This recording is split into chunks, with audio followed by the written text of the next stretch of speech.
Hey, how's it going, YouTube? Welcome to my 100% clean, Merciless Madarame Palace guide. I'll be giving you some tips and strategies that I found to be very helpful in order to clear what is probably the second hardest dungeon in the game. I'll also post the schedule I'm following, which is mostly the same as Kill's schedule with a few minor differences. Madarame's Palace will consist of 5 visits. The first visit will just be a scouting mission, so there really isn't anything to do there except loot all the treasure before you leave. The second and fourth visit will be preparation and grinding a little bit for money and experience. The third visit will just be 2 mini-boss battles, and the fifth and last visit will be when you will take his heart. So before we begin, you'll actually get access to Mementos before your first visit to Madarame's Palace. If you're short on cash, this is a good place to try and catch up. We're going to need to have around 50k for all the activities and equipment we're going to need to buy. It will also help to have more since we're going to eventually need to buy SP adhesives so we don't run out of SP when we run dungeons. Hopefully you've been spending time with Tay, your death confidant. So in order to get more money, we're going to be using the good old confused Mementos mini-boss strategy. But we're not going to go all in creating the perfect persona because we can't. We're going to need the confused skill Palimpa, which is the default skill on Mandrake in case you don't have it. The boss shadow Nakanohara will give you around 10k gold per turn, assuming he's not doing anything useless. He also has the chance to give you magical and physical ointment, which casts a reflect barrier. This will be useful later, but not required as you can buy them eventually. If you still don't have enough money after defeating Shadow Nakanohara, you can move between the first floor and the second floor to reset the dungeon floor. This will spawn treasures and more shadows for experience and money. Once you're done with all that, it's time to leave.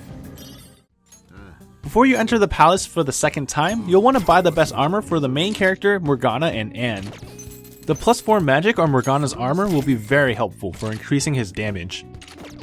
I bought the strongest weapon for the main character and ignored weapons for Morgana and Anne since they didn't increase any magic stats and I was poor. If you have the money, you should definitely buy the strongest weapon since it will increase the damage on your team's all-out attack. When you enter Madarame's Palace the second time, your goal will be to reach the first barrier. Unlike Kamoshida's Palace, you don't have to avoid enemies if you don't want to. But if you plan on grinding, you'll probably want to save up your resources for the grind spot you can use later on. But before we get to that, there is one thing you need to take care of first. If you haven't already made an Obarian with Lucky Punch, now is the time to do so. We can make Obarian a few different ways, but I used my recently obtained Huapo and Agathon, which you should have from Kamoshida's Palace. Your full rank should be at 3, so getting Lucky Punch should not be a problem. You'll want to make a save in the safe room on the first floor since the next encounter with the Treasure Demon Regent will be very luck dependent.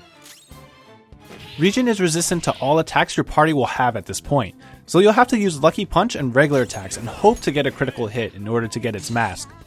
It will run away on its third turn, so if you don't get it, it's time to reload. Once you have Regent, I think the best option is to immediately fuse it to inherit Makoha, a light bless all attack, Mafri, a light nuclear all attack, and Masai, a light Psi all attack. The reasoning is that Makoha will be useful for farming the grind spot that will be coming up if you plan on grinding the levels. And if you don't plan on grinding, Mafri will make the Bringer of Misfortune mini boss battle easier. This battle will drain a lot of your resources if you don't have that skill. Mafri will also be needed to farm Ratsetsu Ofuda from the same shadow later on. The other option is to wait to fuse Regent with Bicorn to get Ippon Datara, but all of the elemental skills don't get inherited, so this is not worth the wait. On top of that, you can find more Regents since you essentially have 3 more runs in the palace. And if by chance you don't find any, you can always use the Velvet Room to buy another one for 5k. Now, about that grind spot. Once you progress further, you'll run into the second trap. There will be 2 normal shadows and 1 glowing red shadow. The glowing red shadow will be the one we grind experience from.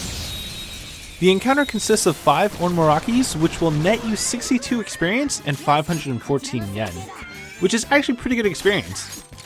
Onmoraki is weak to bless and gun skills, which are skills you should already have. If you decide to grind here, there are a few things you need to keep in mind before you spend all your resources leveling. Before you leave, you'll need Huapo or another persona with Agi for the mini boss fight that will be happening the next day. You'll also need roughly 30k to buy the best weapon for Yusuke on top of doing daily activities. Of course, we're still trying to save up for those SP adhesives, so if you can squeeze in some negotiations during your grind, it will help in the long run. If you're not grinding, it's not a problem. Just make sure you have that 30k stored. The next time we come back, we'll be able to negotiate for more money, so that will be the best time to farm the needed currency. When you return to the palace for the third time, the goal will be to reach the treasure. You should also have the Confidant skill Diplomat, which unlocks after getting your Sun Confidant rank to 2. Diplomat allows you to ask for more money and items during negotiations, which will make getting money and items easier. Sometime during this run, you should also reach level 11 if you haven't already. Take this time to fuse Jack Frost, if you have the personas, to meet the requirement for Strength rank 1. If you can't, it's not a big deal. You can just make him the next time you return to Mementos. In order to reach the treasure, there are 2 obstacles we have to clear. The first is the mini-boss, the Bringer of Misfortune, who is located at the security office in the Treasure Hall Lounge. The main character will need around 50 SP to defeat the Bringer of Misfortune with mod free. If you decide to hold on to Regent and don't have mod free, you will have to use Tarunda and magic attacks to defeat it. The second is the forced encounter versus the 3 Makamis in the security office at the main treasure hall. The forced encounter with 3 Makamis will require the main character and Ryuji to have 8 SP each, since you'll need to cast 3 Zeos between the both of them. So be sure to have enough for that. Once those guys are dealt with, you'll be spending the rest of this run focusing on money preparation for Madarame's boss fight. The best place to farm money would be on the first floor since enemies are weaker there. The best encounter would be an ambush on 2 Apsaris since they spend their first 2 turns buffing themselves in case you ask for too much and fail. For other encounters, be careful when asking for too much since failing can mean death. Before leaving this palace, you have 2 options to consider before you face Madarame due to him being one of, if not the, hardest boss in the game on Merciless. If you're going to commit to the grind to reach level 16 to get Shisa, you'll want to have about 130k before you leave. Otherwise, you'll need 150k for 2 SP adhesive and healing items. Of course, opting for the latter makes Madarame 10 times more annoying to deal with, and leaves you at the mercy of the RNG gods. When coming back to steal Madarame's heart, this is where the item and level grind will happen. So in order to properly prepare for Madarame's boss fight, we have a new grind spot at the painting puzzle in the treasure hall for those who want to grind to level 16. This spot is only a little better than the previous grind spot on the second floor since it only gives 10 more experience if you manage to kill all the shadows, and it also requires you to run further back to the previous room in order to reset the shadow. This fight consists of 2 news which gives 30 experience each and a Jack Frost worth 12 experience. These guys are weak to fire, so have 1 new knocked down by the main character and then use Mar Agi on Ann with a baton pass, which should hopefully kill the Jack Frost and the down new. Having SP adhesives on Ann and the main character should allow you to never run out of SP, allowing you to grind to level 16. For people who aren't committing to the level 16 grind, you should naturally reach level 13 when farming the required items and money. If you're opting for the level 13 boss fight, you need 2 of the items Rasetsu Ofuda, which raises the attack of your whole party. This is required in order to defeat Madarame's real body in 4 turns. You can choose to defeat the real body the 3rd time around, but I doubt the RNG would be kind to you before that happens. This item can be obtained through negotiation with Shiki Oji, aka the Bringer of Misfortune, in a distorted space. This is a rare item drop, so you might not get it the first time, but if he does give it to you, be sure to ask for more. It's worth the potential ass beating if you can get more than 1 per battle. Once that is all done, we actually need to make the needed persona depending on our level. If you're making Shisa, you should fuse your Jack Frost with Makami and inherit free to complete the Strength 2 request. If you're fighting Madarame below level 16, you'll need to fuse Ippon Datara and have Rukunda and Tarunda in your arsenal of skills as well.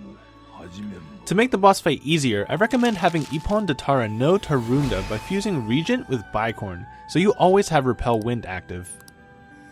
Before we beat up Madarame, we'll need to make sure we have at least 35k to be able to afford our daily activities. If possible, it'd be better to have another 100k to buy the rest of the SP adhesives for the rest of your party members, but this isn't likely to happen if you didn't do the level 16 grind.